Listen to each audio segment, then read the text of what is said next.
Welcome to Christianity and AI, and today we're going to be talking about AI and life expectancies. It's generally understood that the human life expectancy taps out around 80 to 100 years. Historically, we see lower averages, much lower averages, but this wasn't necessarily due to a limitation in our biology. This would have been due to infant mortality, early childhood mortality, death in childbirth, disease before the advent of modern medicine, wars, famines, plagues. All of these disasters cut the human average life expectancy short, but we still have within us this potential to live into our older years. And there's figures all throughout history who have lived beyond the life expectancy of their generation. One of them being Ben Franklin, just for example, but you can find plenty more. So in the modern world, 21st century developed world, we have managed to cut considerably a lot of these factors that would have led to a lower average in an industrial or an agricultural or pre-agricultural society. Through modern medicine, through better hygiene standards, through all the technological innovations we've had in modern society that have led to this growth in human development, we have seen that average age rise, and we're seeing more and more individuals get into the upper echelons of those age demographics. So octogenarians, it is a rapidly growing demographic proportionally in the developed world, or centenarians, people who live to be at least 100. And I'm sure you've seen those news articles about people who make it to 110, 120. But it seems like the capacity for human longevity ends there. And what we see in those cases is there's a difference between lifespan and health span. Lifespan would be the amount of time an organism, a human being in this case, lives until the end of its life biologically. Health span is a term that shows the proportion of the individual's life spent where they were healthy, they were active, they had capacity to act, and some would say they were able to enjoy their life. I go to a Bible study with a lot of guys in their 50s and 60s, and just the other day, someone was mentioning that someone he knew had passed at 95 years old, and he said, if you make it to 95, the last years probably weren't that good. And that's our general understanding of how this concept works. But we see a different thing biblically in the beginning of the Old Testament. So I'm going to be reading a little bit from Genesis chapter 5. This is starting in verse 3. When Adam had lived 130 years, he had a son in his own likeness, in his own image, and he named him Seth. After Seth was born, Adam lived 800 years, and he had other sons and daughters. Altogether, Adam lived a total of 930 years, and then he died. When Seth had lived 105 years, he became the father of Enosh. After he became the father of Enosh, Seth lived 807 years and had no other sons and daughters. Altogether, Seth lived a total of 912 years, and then he died. So we see early on explicit textual evidence to suggest that the human lifespan can go on far beyond what is traditionally believed, what we see reflected in the world, and what we believe are the capacities of modern medicine. But we have these examples that if you believe there are people who have lived longer, these are people with human bodies, with DNA, with a blood type, who have lived into the upper echelons of plus 900 years. How does this connect to Christianity and AI?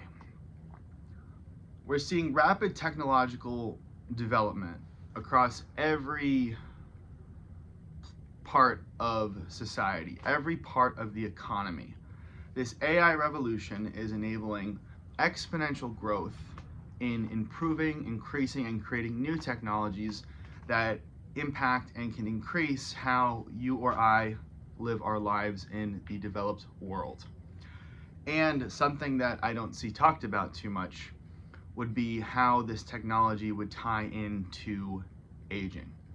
Aging is a very complicated biological process. Science doesn't have a full grasp of understanding on how it works, but we do have a lot of understanding on different parts that make up aging. So I want to address 3 of these today. These are biological processes. So the first one is going to be DNA damage. As a cell replicates, it gets scuffed, it gets twisted, it gets scratched, however you want to put it metaphorically. Now the body has biological mechanisms to repair a lot of this damage. But as you age, more and more percent leak through the crack, and you end up with cells that aren't functioning properly. Then we have epigenetic drift. So think about epigenetics. If the DNA is like a textbook, epigenetics would be the highlights and the underlines and the sticky notes that shows you where in the body, or what the cell should be doing in the body.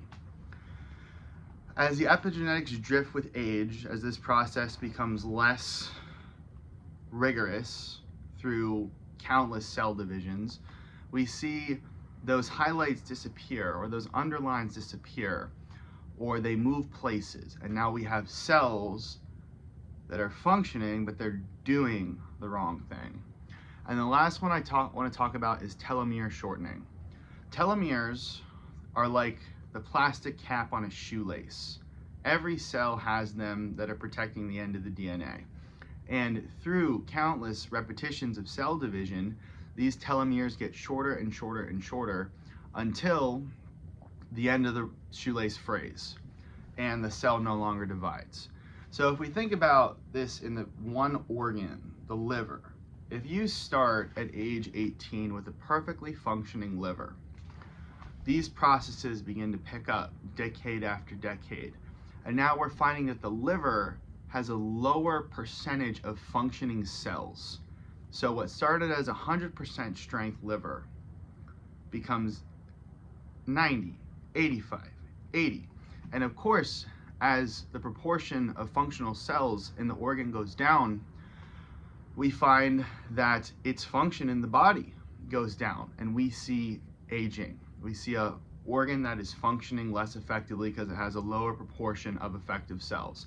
And this happens in every organ in the body, and we see naturally the process of aging slowly taking place with that declining health, declining capacity, and lowering that health span. So even if lifespan is extended, you're still incurring all of this damage along the way. Now, what I just described to you is inherently a mechanical process. There's nothing in human biology that says, I have to die by 110. There's nothing in our biology that dictates that. So we find that these 3 mechanisms are mechanical, suggesting that they could be mechanically improved. If we had a better way for our systems that clean up damaged DNA to do it, because the damage would still happen, but if we could clean it up. Or what about epigenetic drift? What if we found a way for these instructions to persist, or if they are taken off, we would put them back? Or telomere shortening. We could theoretically, if we could get it so that when the cell divides, the telomere doesn't get shorter, the DNA wouldn't fray. And all of a sudden we're introducing mechanical scientific solutions to the problem of aging, which remains and has always been one of humanity's most endemic problems.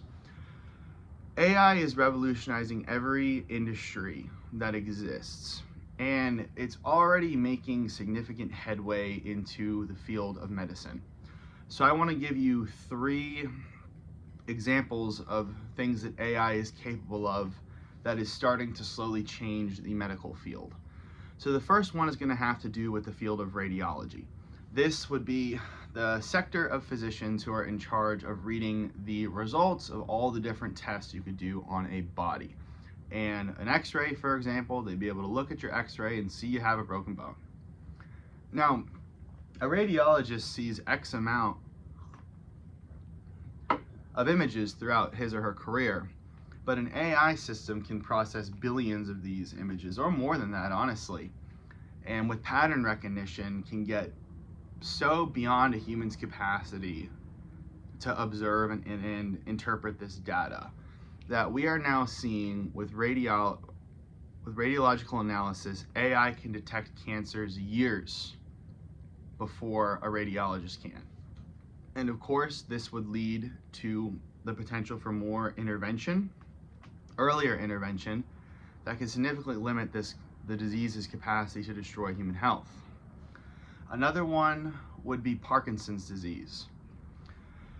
Parkinson's disease, about a decade before we start seeing the damage that we can perceive with our own human eyes, it affects the voice.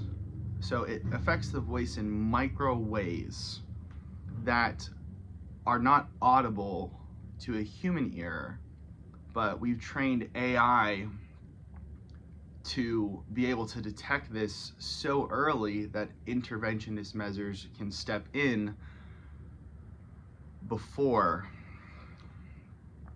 serious damage is done. And the last one would be drug discovery. Because a scientist, a molecular chemist working for a pharmaceutical company, can only do so many experiments in a day, so many experiments in a year, so many experiments across his or her career. But an AI can work with billions, if not trillions, of these cellular or these molecular experiments to come up with all kinds of solutions to human ailments that would take man decades to get to. And this is something I already see. In my line of work, I listen to music on YouTube and I see those ads, and it's just drug rollout after drug rollout after drug rollout. And imagine if that process became faster, became more regular. We don't even know what could be discovered that could be distributed to the population, that could change our health, increase our health span, increase our lifespan. These discoveries have yet to be made, and the capacity to make these discoveries is getting mechanically, logically, mathematically stronger every day. So perhaps, when we look at these life expectancies in Genesis 5, they were real people. They really lived to be that age. And it seemed like an impossibility. It's a common apologetics argument, right? There's no way the Bible can be true because how did these people live that long? Humans don't live that long. But if we assume that aging is a mechanical process, which it is, and we see just the first waves of these medical technological advancements that are just starting to happen because we're only a couple years into this AI revolution, it's incredible to think about what the future might hold. Because if we can really crack the key to longevity, preserving youth, maybe even preserving fertility into someone's 70s, 80s, 90s, 100s, we're talking about a completely different society. And I didn't write this part of the talk because I kind of wanted to wonder about it a little bit with you guys. I mean, if you could really live to be 300 years old, what would you do?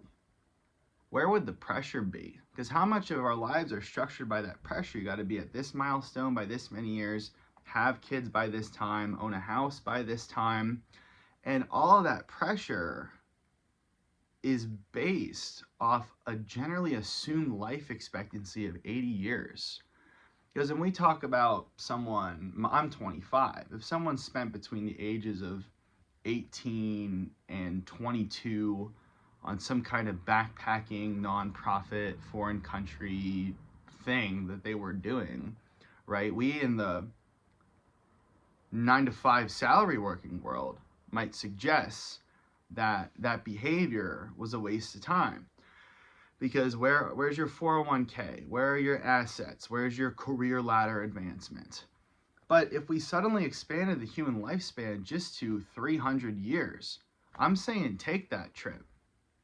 Go, do anything. I mean, I don't know what I would do. I mean, this is my line of work, this theologian in training. And if I had 300 years to get it right, I can't even conceive of what that would do to my theology, my theories, any of that. It's an interesting thing to wonder about, to put yourself in this situation where you could really have a multi-century lifespan. Because theoretically, it's possible. Aging is mechanical. And these advancements are going to get faster. They're going to touch more things, and they're going to go further and further and further.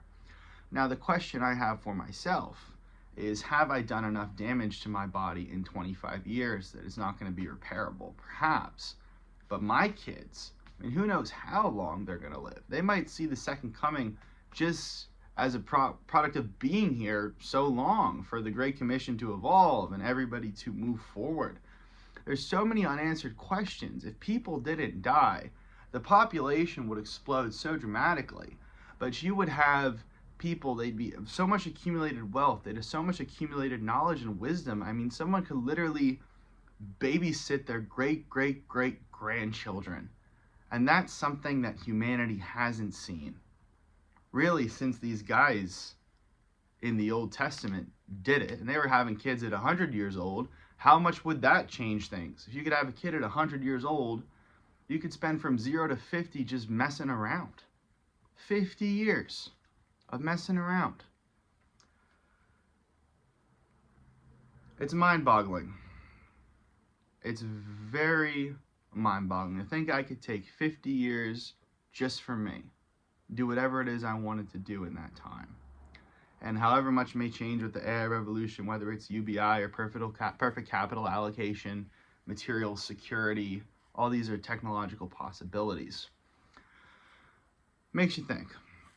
The thesis of the argument. Genesis 5. These absurd lifespans that we see in the book of Genesis with the first generations of people. What if that is possible? What if we're moving in that direction? I hope you have as interesting a time wondering about it as I just had. Thank you, and God bless.